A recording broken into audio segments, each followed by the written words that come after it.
అదేవిధంగా గజపతి నగరానికి సంబంధించినటువంటి బొత్స అప్పల నరసయ్య వీళ్ళిద్దరూ కూడా ఎలక్షన్ కమిషన్కి ఒక రికమెండేషన్ ఇచ్చారు. అయ్యా, ఈ ఈవీఎంలు మేము లెక్కేసేటప్పుడు దానిలో 98% ఇది ఉన్నది, బ్యాటరీ ఉన్నది. ఒకసారి ఉదయం నుంచి సాయంత్రం దాకా ఆ ఈవీఎంను ఉపయోగించిన తర్వాత దాన్ని తీసుకెళ్ళి సుమారుగా ఒక నెల రోజులో 15 రోజుల్లో 20 రోజుల్లో మీరు గోడౌన్లో పెట్టిన తర్వాత అది లెక్కేయడానికి తీసుకున్నప్పుడు 99% ఎందుకు ఉంటుంది?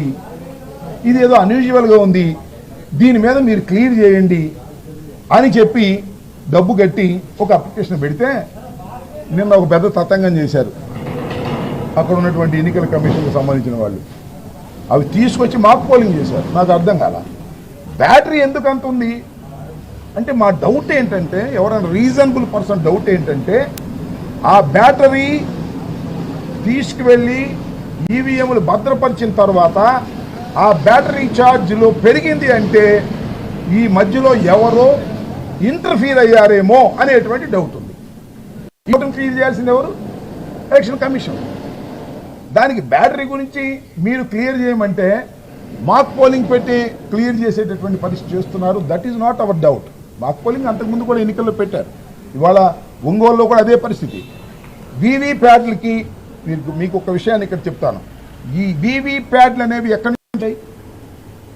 ఖచ్చితంగా ప్రస్తుత ముఖ్యమంత్రి నారా చంద్రబాబు నాయుడు గారు ఈవీఎంలు ట్యాంపర్ చేస్తారు, చేసే అవకాశం ఉంది కాబట్టి ఈవీఎంలు పనికిరావని ఒక పెద్ద ఉద్యమం చేశారు. మీకు గుర్తుండే ఉంటుంది. దేశవ్యాప్తంగా తిరిగారు. మొట్టమొదటి చంద్రబాబు నాయుడు గారే ఈవీఎంలను ట్యాంపర్ చేసే అవకాశం ఉందని ఈ ప్రపంచానికి తెలియపరిచినటువంటి వ్యక్తి. ఆ తర్వాత ఆయన ఫైట్ చేశారు, ఎలక్షన్ కమిషన్కి వాళ్ళని రిప్రజెంటేషన్ చేశారు. అప్పుడే ఈ వీవీప్యాట్ వచ్చింది. అంతకుముందు వీవీప్యాట్ లేదు. మనం బటన్ నొక్కితే మనం ఏ గుర్తుకైతే వేశామో ఆ గుర్తు అలా డిస్ప్లే అవుతుంది.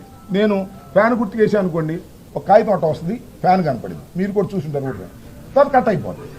ఈవీ ప్యాడ్లన్నీ ఆ బాక్స్లో పడతాయి.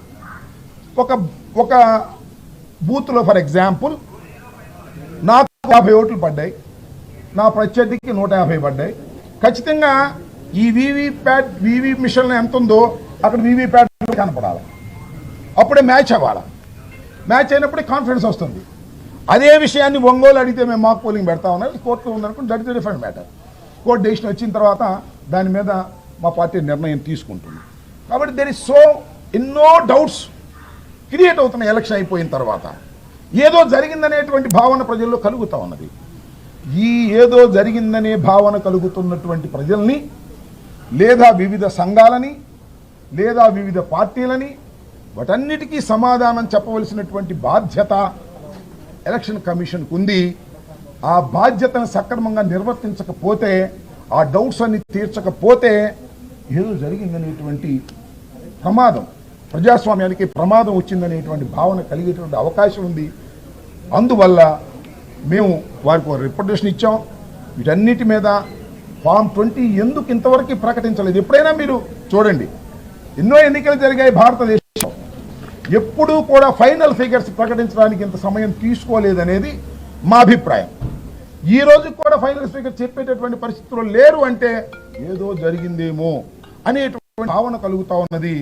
ఇలాంటి అనుమానాలను నివృత్తి చేయవలసినటువంటి బాధ్యత ఎన్నికల కమిషన్కు ఉంది. కాబట్టి రిటర్న్గా వైఎస్ఆర్ కాంగ్రెస్ పార్టీ